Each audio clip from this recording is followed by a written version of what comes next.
แซดลุดอาอายติดตามอย่างใกล้ชิดลูกคนแรกของลุงใหญ่แห่งเสียงวิหกจะเป็นแนวใดนั้นเฮาจะพาทุกคนไปขยายความกันแล้วกันทักทายสวัสดี FC แฟนคลับทุกท่านที่เคารพและนับถือโดยเฉพาะ FC แฟนคลับน้องอาอายสกุลนพรลูกสาวของนกพงศกรมาพบมาพ่อกับเจวอลแล้วคลิปนี้ก็อยากจะบอกอยากจะฝากอยากจะเตือน FC ของอาอายก็แล้วกันจงระมัดระวังค่ำคืนนี้เป็นค่ำคืนที่หนาวที่สุดต้องใส่เสื้อ3ผืนเนาะอากาศก็น่าจะอยู่ราวๆประมาณ 17-18 องศาปกติแล้วตอนเช้ามันจะหนาวตอนแรงแบบนี้ก็ธรรมดาแต่มื้อนี้เป็นมื้อที่พิเศษอากาศมันหนาวลดหวบลงทันทีทันใดจนเฮ็ดให้ได้ใส่เสื้อกันหนาว 2-3 ผืนเนาะเอาเป็นห้องเป็นใย FC อาอายสกุลนพรคลิปนี้มีเรื่องเล่าเป็นตาฮักเป็นตาแพงเรื่องเล่าเห็นแล้วรู้สึกว่าอบอุ่นในหัวใจพวกเจ้าถ้าผู้ใดติดตามวงเสียงวิหกติดตามวงอลังการโชว์มีบุคคลเนาะทีมงานผู้บริหารคนหนึ่งหายไปจากสื่อโซเชียล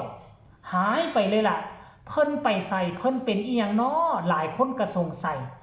เนาะรวมทั้งน้องธิดาลาวกับคองคอยให้คนนี้ออกมาปรากฏตัว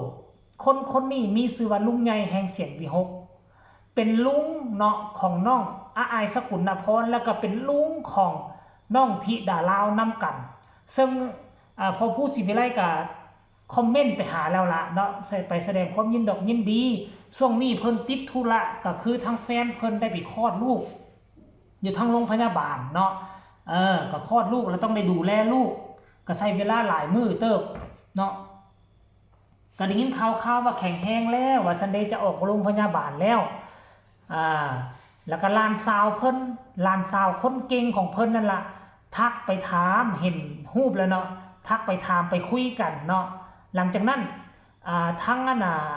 ผู้จัดการใหญ่เสียงวิหกก็อดบ่ได้แคปเอาตัวคุยกับหลานสาวนะเอามาโพสต์ลงพร้อมเขียนว่าทุกอย่างว่าซันเดย์กำลังคุยกันสนุกสนานอาอายเบรกลุงหัวซักว่าสั้นแฮชแท็กอาอายรักน้องพาคินถามข่าวตลอดครับแฮชแท็กอาอายสกุลพรและข้าเจ้าล้มกันว่าจังไดเบรกกันว่าจังไดเดี๋ยวจะไปอ่านสู่ฟังเด้อปลอดภัย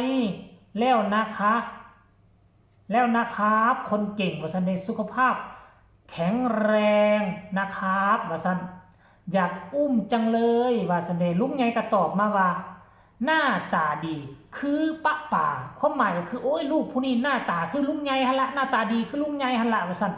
อาอายตอบมาทันทีลงตัวเอง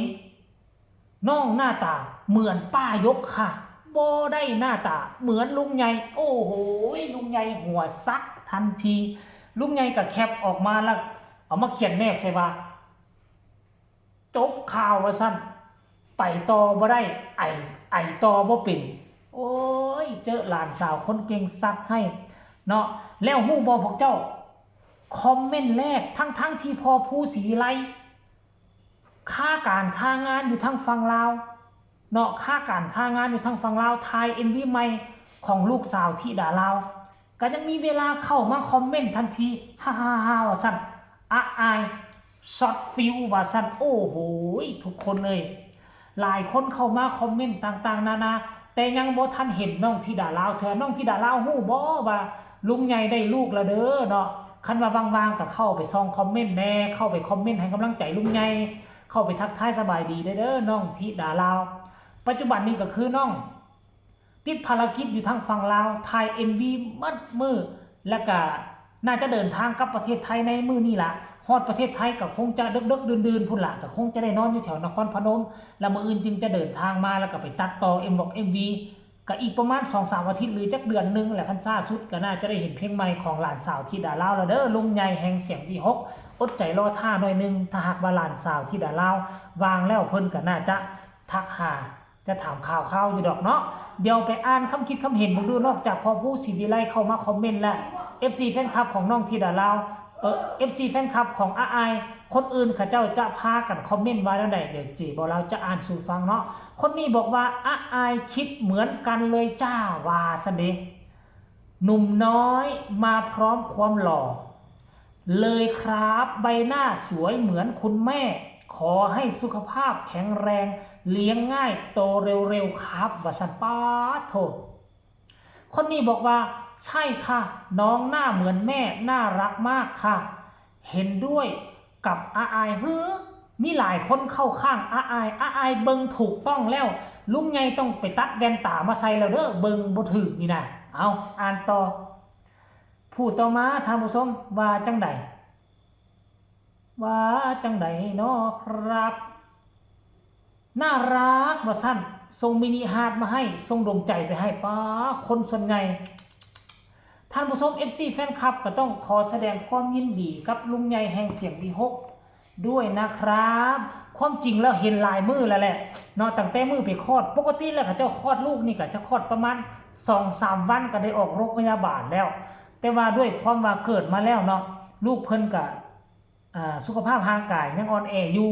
เนาะก็ให้แม่ก็พอออกไปก่อนก็เอาลูกเอาไว้ทั้งโรงพยาบาลแต่ว่าค่อยมั่นใจโรงพยาบาลทั้งประเทศไทยเนาะเขาเจ้าดูแลดีแพทย์หมอก็เก่งคนลาวเฮาส่วนหลายนะคนมีเงินมีคำนี่ก็หอบกันไปและหอบกันไปอยู่ทั้งฝั่งลาวนี่โอ้บ่ได้แล้วเด้อนั่นนี่หอบกันไปฝั่งไทยมีชีวิตรอดมาอยู่ฝั่งใช้ชีวิตอยู่ในลาวนี่อีก 3-40 ปีจึงจากโลกนี้ไปนี่มันต่างกันได้ท่านผู้ชมเนาะต่างกันอีหลีอีหลอเอาก็เห็นลุงหลานเขาเจ้าโอ้ล้มกันแบบนี้ก็รู้สึกดีอกดีใจบ่มีผู้ใดดอกอันน่ะที่จะคุกคีกันได้คืออาไอกับทางลุงใหญ่แห่งเสียงวี62คนนี้น่ะแซดหากันตลอดบ่เห็นหน้ากันมือ2มือก็แซดหากันโลดคิดฮอดกันโลดคิดฮอดกันปานนั้นผู้ใดเนาะและที่สำคัญคืออาไอเห็นบ่ล่ะตั้งแต่อาไอมาอยู่วงเสียงวี6กลายเป็นป้าไปกลายเป็นเอื้อยหมดละได้ตั้งแต่ตอนน้องมิลินพุ่นอาไอก็ได้ช่วยดูแลจนมาน้องอีหยังก็น้องอีหยังที่เกิดใหม่นะหลานของนกพงศกรน่ะตั้งแต่คลอดออกมาน้องอ้ายก็ได้อุ้มจนมาปัจจุบันย่างได้แล้วนะจนว่าย่างได้แล้วโอ้ยแล้วมาล่าสุดคือลูกของลุงใหญ่แห่งเสียงวี6นี่อ้ายก็จะได้อุ้มอ้ายก็จะได้เลี้ยงคือกันนะโอ้เด็กๆที่เกิดอยู่ในตระกูลเสียงวี6นี่ผ่านมืออ้ายเบิดสุผู้สุคนเนาะเอ้าสรุปรวมแล้วคลิปนี้ก็น่าจะฝากฝังเอาไว้ซ้ำนี้เด้อเรื่องเป็นตาหัวเรื่องสนุกสนานเห็นแล้วดีอกดีใจอุ่นอกอุ่นใจของลุงใหญ่และกะหลานสาวอายฝากทุกคนกดไลค์กดแชร์กดติดตามไว้ในเพื่อจะบ่พลาดคลิปดีๆแบบนี้ตลอดไปใครมีคำตำหนิติชมคำคิดคำเห็นก็ส่งข่าวมาได้ทางใต้คอมเมนต์สำหรับคลิปนี้สบายดี